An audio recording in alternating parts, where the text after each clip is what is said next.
کجاست؟ دوباره غم داره قلب عاشقم، دوباره عشق من کجاست؟ دوباره چشمای من هوای گریه داره، عشق من کجاست؟ نگاه من خسته از شبای انتظار، ماه من کجاست؟ بیقرارشم خدای من، انگار عشق و عاشقی دروغ. بیقرارشم شبای من خالی از ترانه بی فروغ. بیقرارشم شبا چقدر کافه های بی کسی شلوغ، چشم راهشم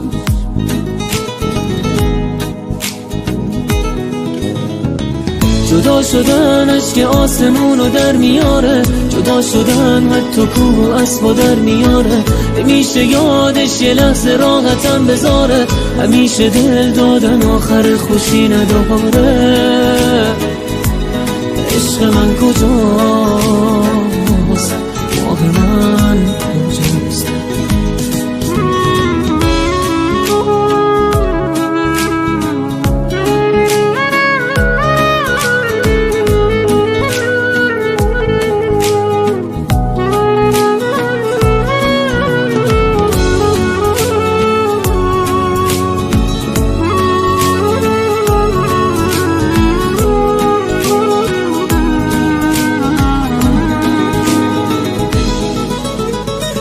یه بار دیگه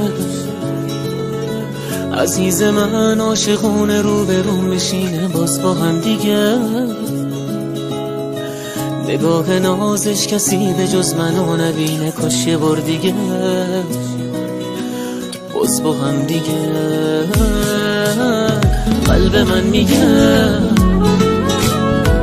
یه روزی باز اون که جات گذاشته برمیگرده، غم نخور دیگه.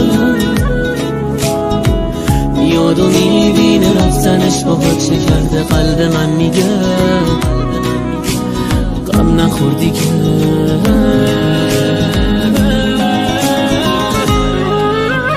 عشق من کجاست؟ دوباره غم داره قلب عاشقم، دوباره عشق من کجاست؟ دوباره چشمای من هوای گریه داره، عشق من کجاست؟ نگاه من خسته از شبای انتظار، ماه من کجاست؟ جدا شدن اشک آسمونو در میاره، جدا شدن حتی کوه و اسبا در میاره. همیشه یادش یه لحظه راحتم بذاره، همیشه دل دادن آخر